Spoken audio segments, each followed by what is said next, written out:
السلام عليكم، مرحبا بكم في مطبخ كنزة كويزين.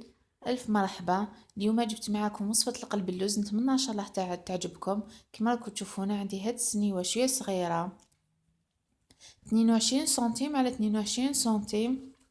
نتوما واش ديروا قبل ما تبداو؟ هذه استيوس، قبل ما تبداو لازم تكيلوا باش تعرفوا شحال يجيكم اللحد تاع القلب اللوز تاعكم. تكيلوه هكا كيما راكم تشوفوا، تجيبوا اي نوع كاس عندك نتيا، ما تقيديش بالكاس انا اللي درتو، بصح الكاس اللي تكملي ديري به كملي به كامل الوصفه تاعك، سواء كبير سواء تاع 240 ملي سواء صغير. شوفي واش تجيبي 4 كيلات سيم هكا في السنيوه تاعك كيما راكي تشوفي الطريقه تاعي. سميت خشين كيما راكم تشوفوا، سميت خشين.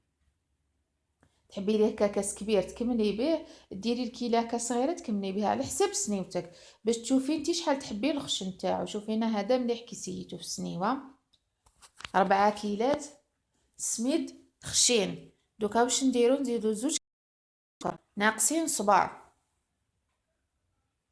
هي واضحه في الصوره، شوفوا ناقصين صباع، 2 كيلات سكر ناقصين صباع. تحبي تزيدي تنقصي، تخلطوا غير هكا برك، تخلط غير هكا بالفرشيطه برك ولا بمغرف، ولا ديروا رشه الملح، زيدوا رشه لاليفور. هذيك الرشه لاليفور تعطينا خفه للقلب اللوز تاعنا، يجي مهوي لداخل. هنا واش نجيبوا الكيله نفسها اللي كينا بها نديروها ربع زيت. توجور الكيله ما تبدليهاش، اللي تكيلي بها السميد كملي بها كلش. ربع كيلو ونص كيلة مزهر، اذا عندك ليكستري تاع المزهر زيدي له في هذاك الخليط تاع المزهر. خلطوهم غير هكا تخلط خفيف بالفرشيطه كيما راكم تشوفوا، ونفرغوا الخليط. خلطي غير هكا بمغرف ولا بفرشيطه، ما تستعمليش كامل يدك، ما تدخليش يدك، ما تلازمش تعجنيه ولا هكا كيما راكم تشوفوا. دخلوا الخليط هنا دوك يريح واحد الساعه ونص. نجيبوا الشربات تاعنا نفس الكي اللي كينا به، نديرو 2 كيلات سكر كيما راكم تشوفوا، سكر حرش، سكر حبيبات 2 كيلات. نزيدو نجيبو معاها 4 كيلات ماء،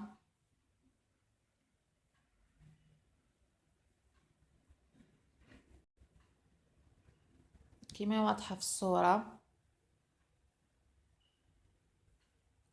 4 كيلات ماء، نديروه دوك يغلي واحد 10 دقائق في النار. شوفوا هنا بعد ما ريح ساعة ونص، نجيبو نبسطو معاكم في السنيوة تاعنا بهاد الطريقة كيما راكم تشوفوا في الصورة. بهاد الطريقة ما تسيي ما تعجنيش كشغل، ما تكرتسيهش، خليه هكاك شغل مفتفت باش ما يجيكمش لداخل معجن. شوف بهاد الطريقة. دوكا حنا واش نجيبو، نبداو نسوو السطح تاعو هكا كامل. تحبي بالكوبات ولا بالمغرف؟ انا الصراحه هنا بديتو بالكوبات، من بعد ما ساعدتنيش وليت كملتو بالمغرف.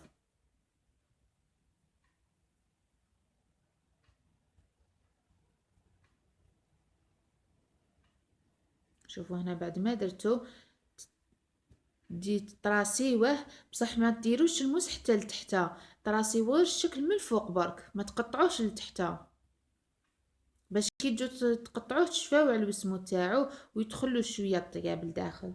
بصح ما تقطعوش للداخل، بس كون كان تقطعوا للداخل يخسر لكم. هكا انتي كيف تحبي تقطعي، تحبي كاري، تحبي صغير، تحبي كبير. جيبي هنا لوز ولا كاوكاو، انتي واش عندك ديري.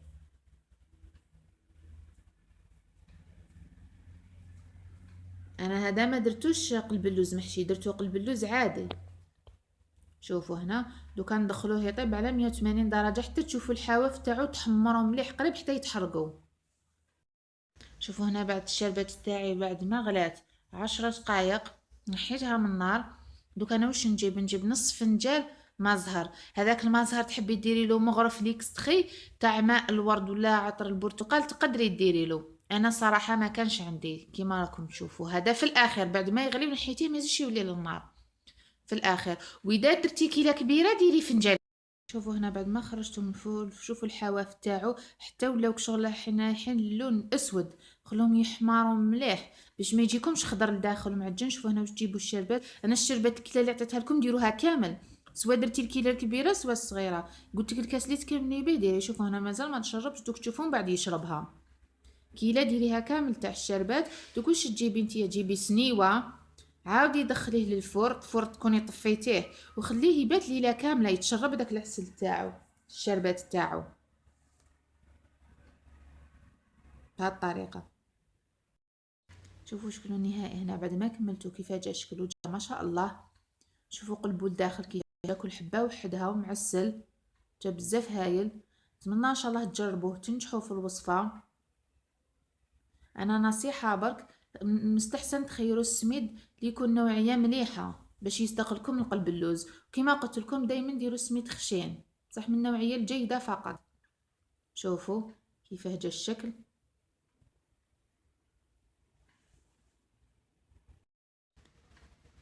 هنا بعد ما كملنا شوفوا شكله كيفاه. حنا وصلنا لاخر الفيديو. نتمنى ان شاء الله وصفات تاع اليوم تكون نالت اعجابكم وتجربوه وتنجحوا فيه، تعودوا تعتمدوه في وصفات رمضان المبارك سهراتكم ان شاء الله. يعني ما قعد لي نقول لكم غير مع السلامه مع مزيد من الوصفات.